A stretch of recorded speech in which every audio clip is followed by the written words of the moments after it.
Hello, everybody. So I wanted to do my post-match review of the Exeter Wycombe game that happened yesterday. I wanted to leave it a day because honestly, I was pretty annoyed yesterday. It was a hard match to watch at times, and I didn't want my review to come off as too bitter or too critical because I don't think necessarily we did everything wrong. I've seen some people absolutely lambast certain things. I don't think that the whole thing was rotten. I just think we had an off. There's a lot of things, but I didn't want to come and just immediately be like, this was. So I've sat for a day. I've thought about what I've seen, what has happened. So some people are saying, first of all, there looked like there was no plan. I do believe there was a plan there. And then they scored twice in rapid succession. And sometimes, no matter what you do, that's just going to happen. And it sucks. And it's really annoying, but sometimes you can't do anything about that. Sometimes teams are just going to come out of the blocks and they're going to hit you, and they hit us again. You could play a lot of matches and not have that happen, and it was part unfortunate. I think there were some defensive errors. I do believe we could have cleared the cross for that second goal a lot better. I believe the first goal was just really clever play down that right hand side. They overwhelmed us on that right hand side when we weren't expecting it.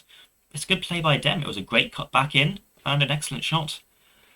And from that point on, I think they had a very clear game plan, which was they would sit back and they would just simply defend. They didn't have to attack us at that point. My dad said it yesterday, I believe, when Wickham was striking up into the terrace second half, my dad just turned around and goes, every time we get the ball around the box, they just swarm us. And there was one, Dale Taylor made a half chance for some different movement. He turned around and take a shot, and there was four players around him. They just smothered us and didn't allow us to have any shots at the ball. They didn't have to attack. They got the third goal because they defended really well. They knew we had to attack in numbers. We had to commit men forward, and when we did, they had the speed to hit us on the break. So it was unfortunate. I do think there was a game plan there. It just didn't really go very well. And once we went 2-0 down, I think heads did go. I think there's a lot of new players here. I think there's young players here who haven't experienced senior football. Freddie Potts, Keane Brecken, first ever game in like senior football. Freddie Potts came off the bench, but that's a lot different coming off the bench than being the person who's being expected to start a game and to really help define it. Two of the players who have got experience in League One on loan, I think Dale Taylor, I think he tried to fashion a lot of chances, looked lively, and I have to say, Harry Boyes in that left wing looked really, really exciting. Every time he got the ball, he ran with a purpose, and he made some excellent tackles. I think defensively there was a lapse or two, but I think a team as a whole defensively was not great. I think Richard Keogh got a little bit of stick. I thought he did a good job. He won a lot of balls in the air. Sam Nombe was an absolute menace, as we expected. Didn't get on the score sheet, but he put a lot of difficult balls in him. I think Richard Keogh handled that very, very well. Grimmer on the right did make a little mistake leading to the goal, but I think he did well overall. JJ, look, I love JJ. He's our captain. I love him bits. I never got the criticism saying why is he still here, but he shouldn't be starting necessarily. I think he's an amazing player, and I think having him as a player like Matt Bloomfield or Akinfenwa coming off the bench for the last 20 minutes, absolutely fantastic. I don't think he needs to be starting. There's obviously rumours about Chris Frino-Joseph leaving to QPR. They've reignited again with some comments that Bloomfield made in the post-match interview. We'll see what happens with that, whether it comes to that or not. Joe Lowe hasn't. He's a young player. He's just only came into the team. Maybe he will start playing, but we have to see where we're going to end up. Don't forget we still have one loan spot left. Could be another centre back. Who knows? But Kane Vincent-Young was very, very good. Some really good runs, some good crossing. I was very impressed. There was some great passing in the team. The one thing I'd say was some of the balls, we played a lot of long balls. We didn't really play long balls against Cardiff.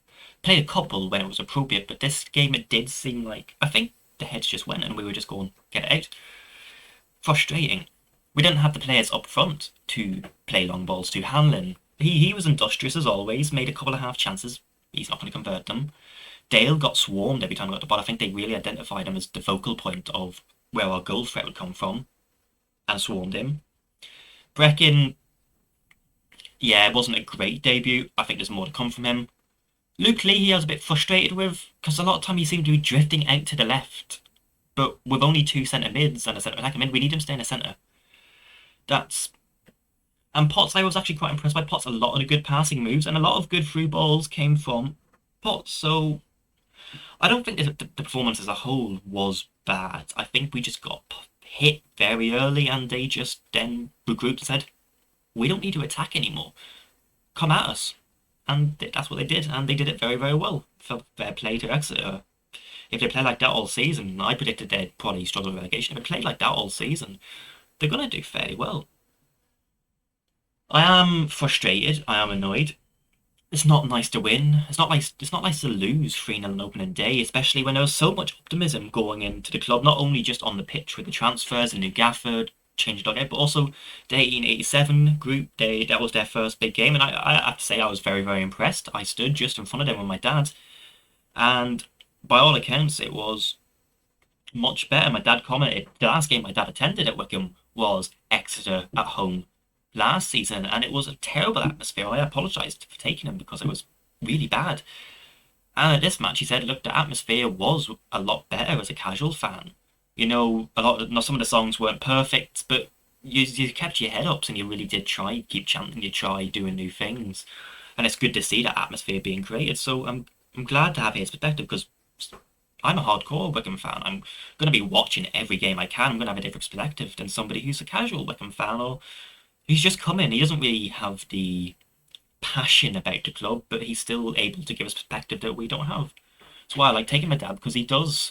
He said to me on the way back, "So what's the reaction on Twitter like?" "Ah, rough. He goes, "So you got a new manager? Yeah.